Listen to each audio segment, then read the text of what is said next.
Welcome back to the Shared Practices podcast. This is the final episode of season 3, and I'm going to be doing this one solo.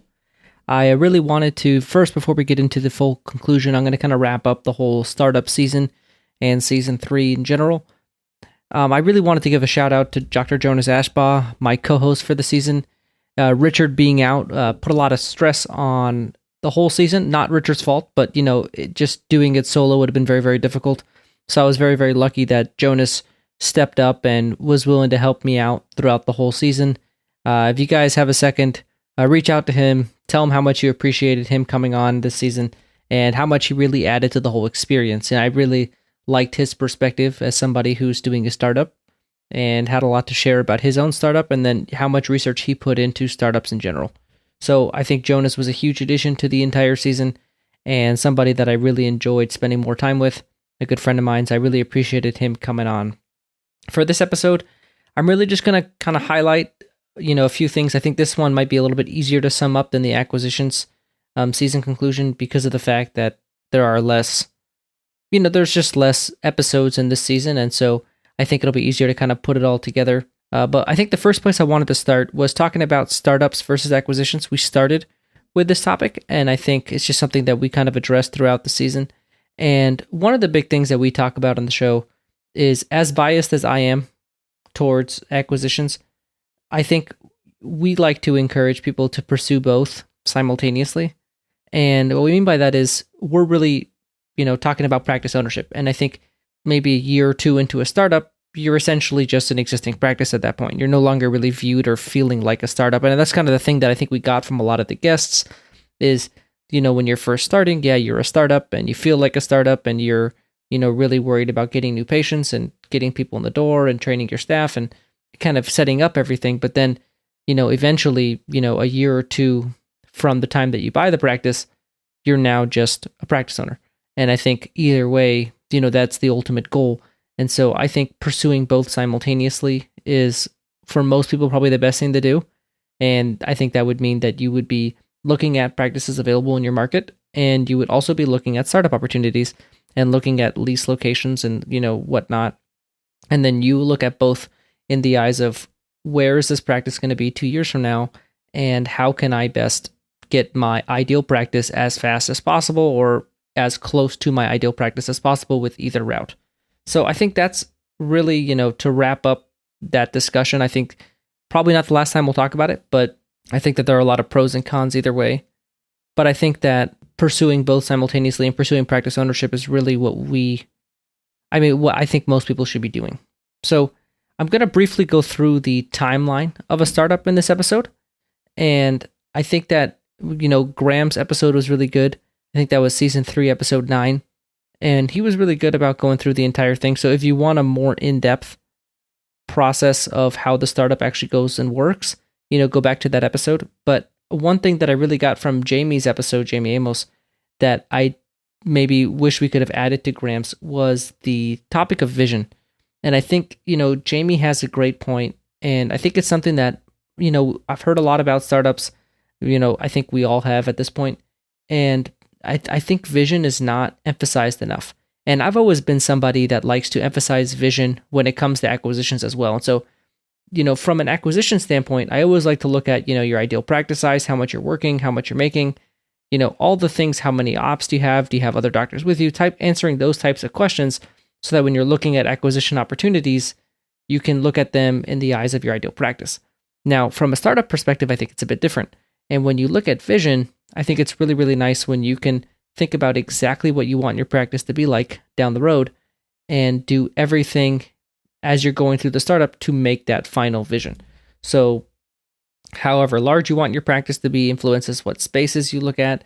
But then I think, what Jamie has maybe made a good point of is from a startup perspective, you have the ability to ingrain your culture into the practice, into the staff.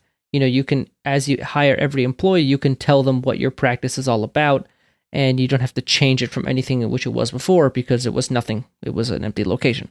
So I think sitting down and thinking exactly in as much detail as possible what you want your practice to look like, feel like, what you want the culture to be, what you want the patients to be like, where you want to be located, what type of dentistry you want to be doing.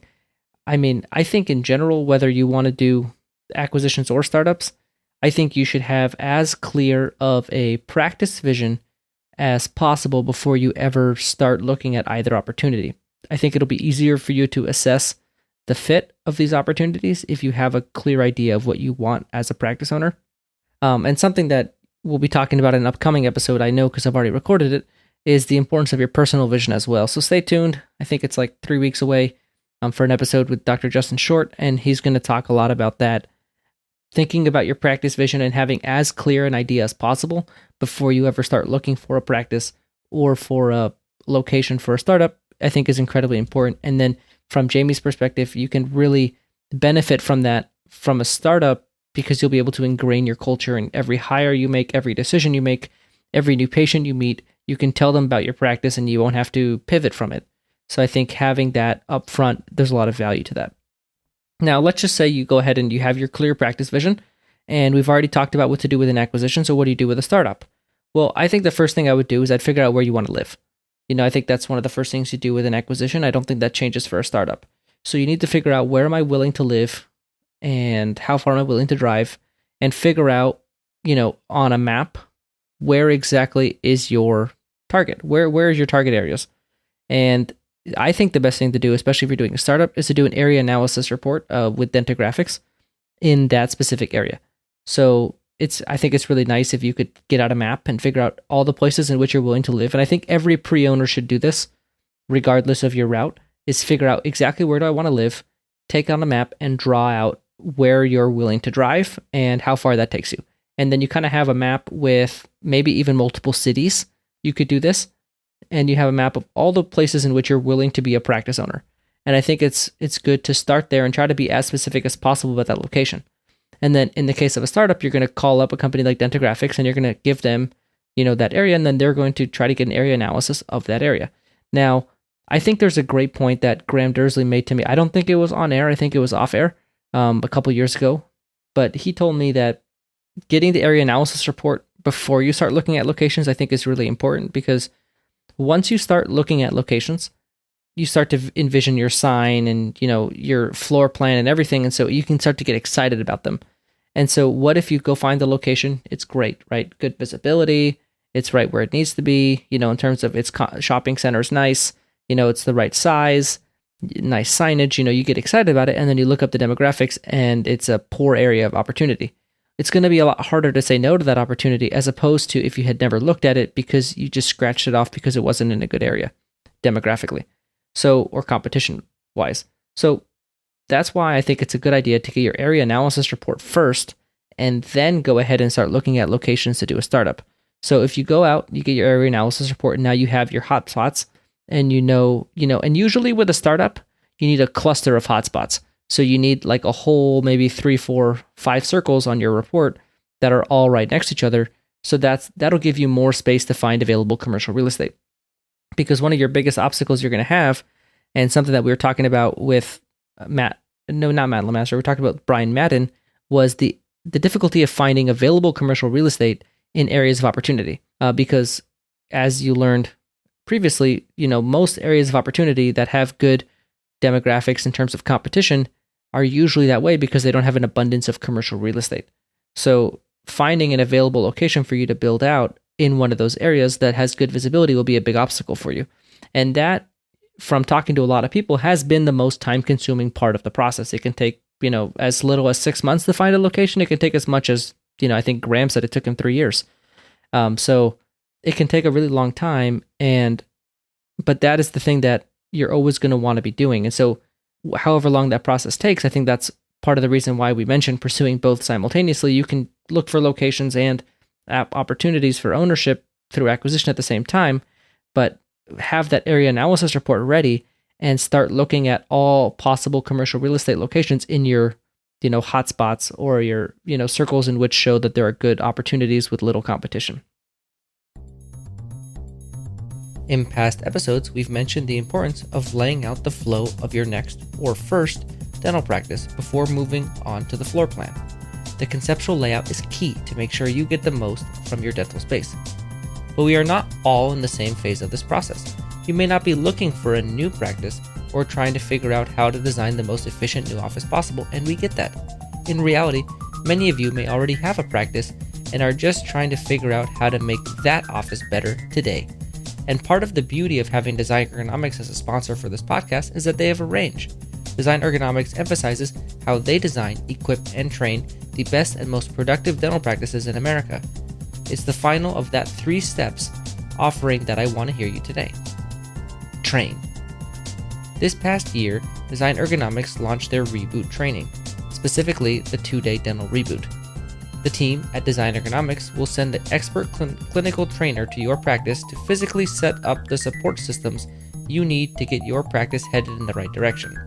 From how you manage inventory, resupply, and deployment systems to a material assessment and a team training, their experts will do it all over the course of a 2-day hands-on workshop.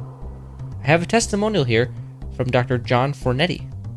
The very best part of this training was the fact that when they leave, you are set up. So everything is done. So on Monday, you're actually implementing what we learned to do.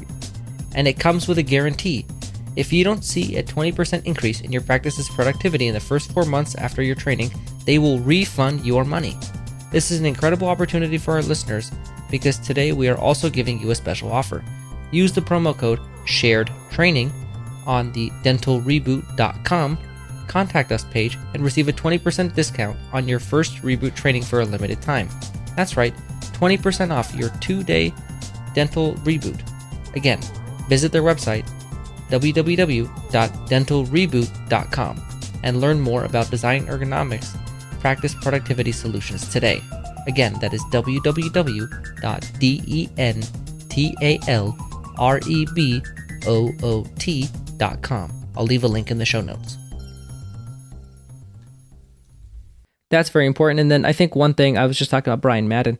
His episode really gave me the benefits of having a company like that, a healthcare realty company working with you. You know, the way that Brian, it's at no cost to you as the leaser. So I think it's a great idea to have somebody like that or any sort of lease negotiator work on your side to make sure that you have representation, you have good negotiation strategy, you have somebody who knows dental, and on top of that, you'll have somebody finding locations for you. So highly would recommend that. I think there's almost no downsides to doing that, you know, depending on who you want to do lease negotiation. But I think that the healthcare realty company would be very, very able to handle your lease negotiation needs.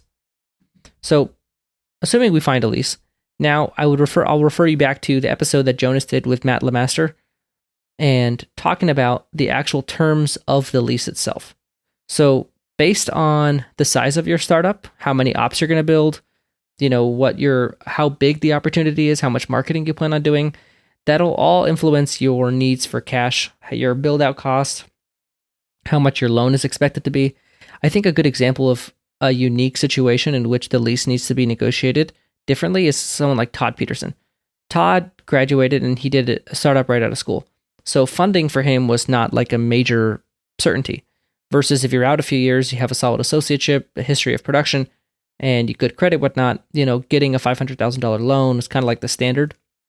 For a startup, you can get a good loan and you don't really have to worry about that so much. So you could kind of budget out your whole startup process, assuming the $500,000 is there. Someone like Todd, they're not really able to. So they have to, maybe negotiate their lease differently, assuming that they now need more tenant improvements, or in his case, he got a loan directly from the landlord to do his build out. But, whatever it may be, you need to negotiate your lease with your whole project in mind, knowing however much it's going to cost you. So if you want to build out, maybe a bigger project that might put your $500,000 budget, at a bit of a crunch, then you might be able to settle for a little bit higher rent, get a little bit more tenant improvement money up front that the landlord will give you upon signing the lease or upon finishing construction.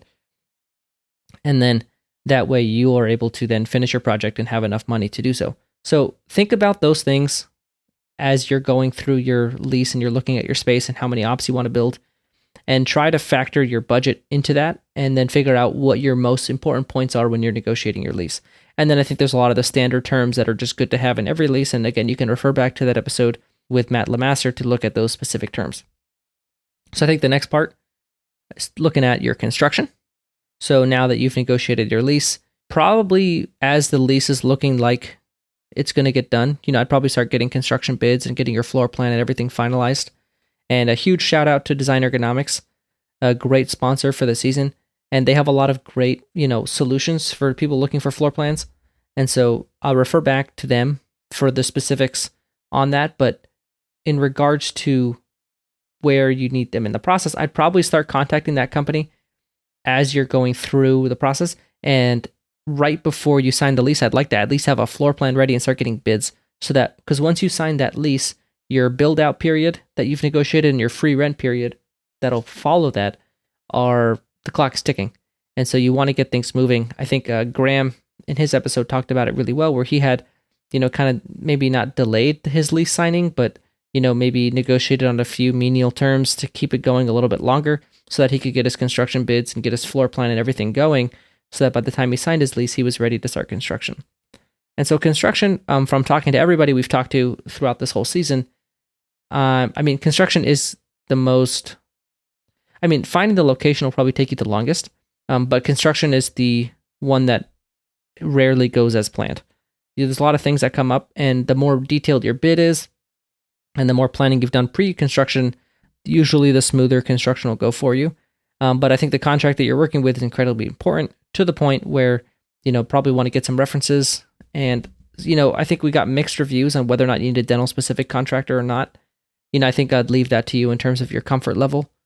In general, I tend to be a proponent of professionals who work in dental. I think it's exaggerated how much more they cost you, but that's a very specific situation. So, something to think about as you're going through it. Now, one thing that we got from our episode with Dental Planet was the, timing of when you get equipment. And usually when you're doing construction, you have some time to go start shopping equipment and start planning out when it's going to get to your office. You don't want to get everything in too early unless you have a place to put it. It's kind of nice if you can time it out well where it's going to ship about when the time you're finishing up construction. And a huge shout out to another sponsor this season, Dental Planet. They are, price-wise, very difficult to beat. And they work with you in terms of getting things to your office when you're building at the right time. And the installation, I think when we were talking to them, they talked about installation as well being included. And just a quick mention on that, if you have any interest in using Dental Planet, mentioning shared practices will get you an additional discount on top of their already low prices.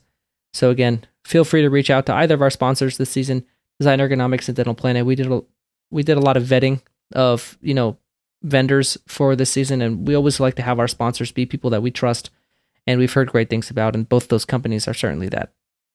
So one thing that after construction, I'm kind of flying through the timeline because of the fact that we already have the episode with Graham in there, but I'd give yourself a lot of time to get things unpacked and get your team hired and trained, and prior to opening, or maybe even give yourself a soft opening before you actually open.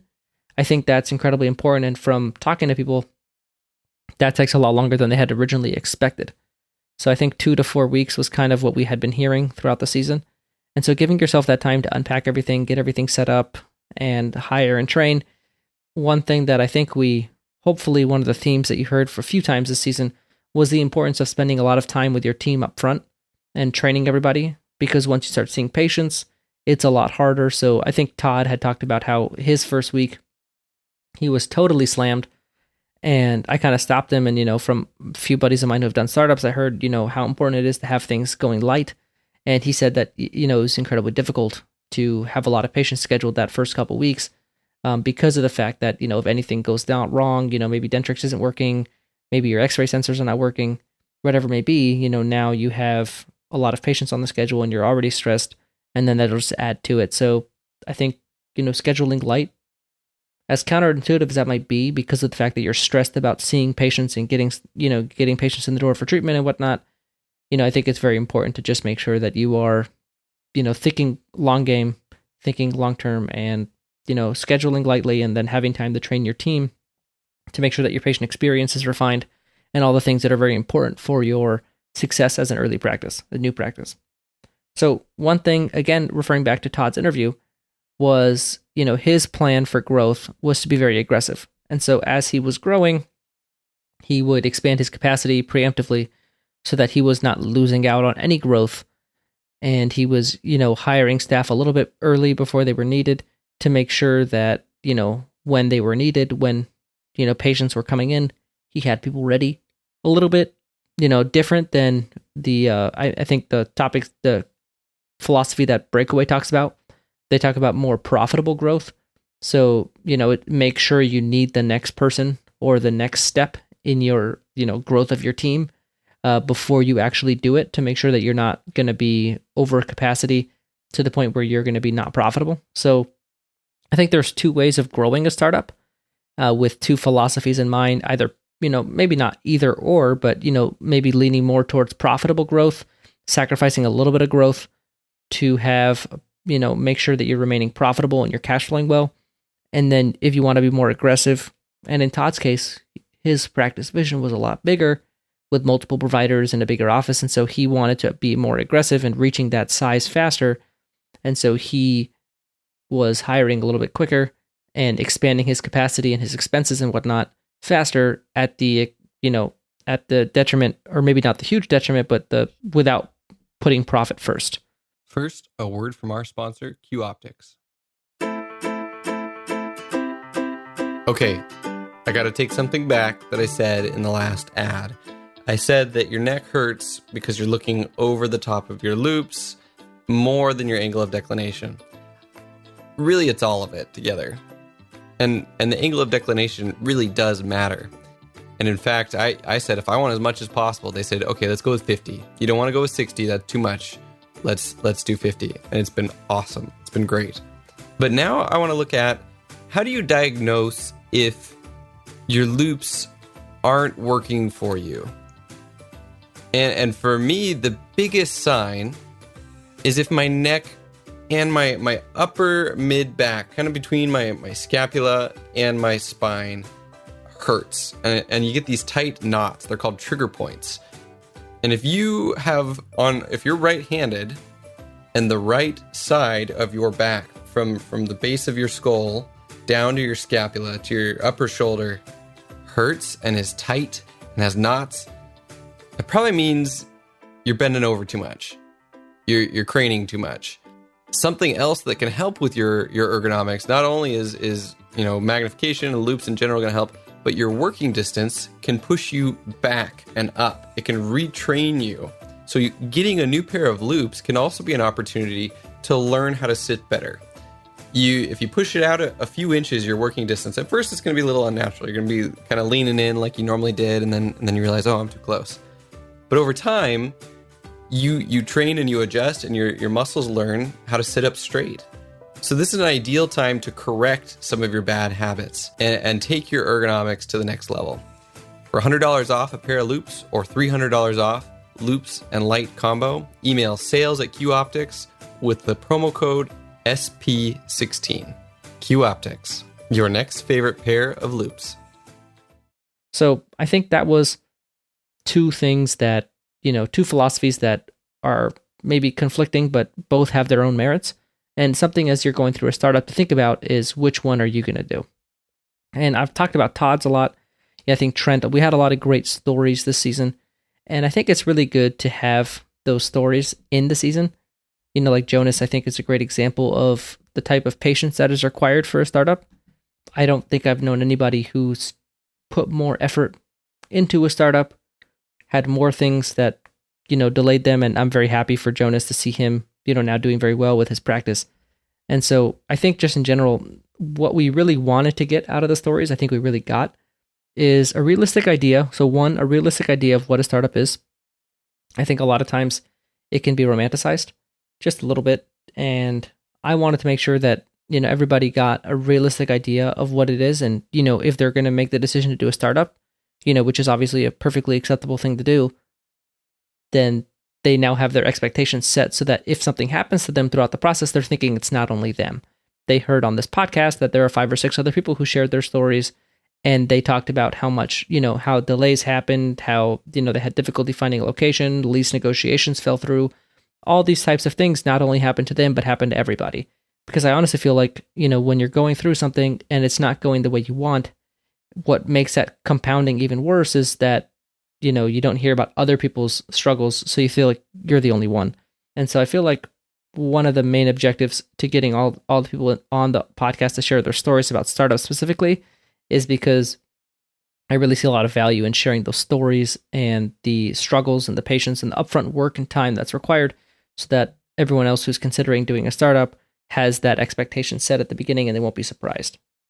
So I wanted to talk about, I have a checklist, and I wanted to talk about one thing that I probably could have talked about a little bit earlier, but it's the customization of location. And I think that is just the biggest benefit of a startup. And it's the one thing that, looking at acquisitions, you cannot change whatsoever. So you look at the financials of a practice if you're looking at an acquisition, and you really just, then you go see the location, but you're really mainly looking at what's inside the practice. With a startup, you're almost doing it the exact opposite. You're looking at the whole practice and the whole location first, and then you're going to think about what you can make a practice in that location. Then you're going to make everything that's going on inside the practice. So it's almost two completely opposite ways of looking at it. And I think that the ability to completely customize your location is in my opinion, the biggest benefit of a startup. But talking to Jamie this season, maybe vision, I would put that right there with it. So the ability to customize your location and your vision. And I just think that's super important. And I think that maybe people rush a little bit to create they're maybe a little bit anxious, and they might choose a location or compromise a little bit on location. And I think that's really tough because you're putting yourself in a situation where growth might be a little bit slower. Things might not be as fruitful for you because of the fact that you maybe rushed to select a location, or maybe you were simply just impatient, or you maybe just did not fully research the area. Either way, I think location selection is an area where you should not compromise whatsoever. And imagine going through the whole process of doing a startup, doing your build out, spending the 2 years or whatever it takes to feel like you have an established practice, and to have not taken full advantage of probably the biggest benefit of customizing your location and vision. So I really want to emphasize to you guys the importance of location and how maybe common I see it compromised. People get, they see locations for, I think visibility, to be honest, is one of the biggest areas people compromise, and of course demographics, people don't open up in the best areas all the time. But I think if you're either opening up in a location that does not have a dentist population ratio of 3,000 to 1 with the type of people you want in that location, so not, if you want to serve a higher income population, then that's 3,000 to 1 in an area with a higher income. Or if you're doing a startup in a location without street visibility, I think those are two areas that people really, if I commonly see people send me stuff about startups all the time, and I commonly see those two areas being neglected more than anything else. I think people typically build out in a location that's a sufficient size, but I think visibility and competition are two areas that people, feel frustrated, or for whatever reason, they don't always make the best decisions in that area. So I think that's incredibly important. And then again, I'll refer back to Kent's episode with Jonas, where he talks about that. Now, I think it's definitely a shorter episode today, and I think it was a shorter season as well. But I think just to wrap it all up, I think what we tried to do this season, and what I think we really did, was we took, stories from people, and we tried sharing them about the realistic view of the startup, and in telling you the importance of preparing for the unexpected, the unexpected mainly coming in construction, but also in location selection. And then I think for both sides of the coin, whether you're thinking of an acquisition or a startup, I think what we really wanted to get out of the season is keeping an open mind, seeing how you can be successful in both avenues, and both avenues have the net result of becoming a practice owner. And so I really think that's really the gist of what we were going for this season, and I really hope we did it. Now, if you have any questions, comments, or concerns, obviously please feel free to reach out to us on our Facebook group. I appreciate you guys sticking around. I'll keep the solo episode a bit short. I went through what I had very quickly, and I think it can be a little bit difficult sometimes to listen to a solo episode with one voice for the whole time. So I appreciate you guys sticking around. If you have any questions, feel free to send me out an email. Okay, guys? All right, I'll see you next week, and we are going to be starting a cool segment on the podcast, the pre-ownership flashback, and I look forward to it. I'll see you guys next week on the Shared Practices podcast.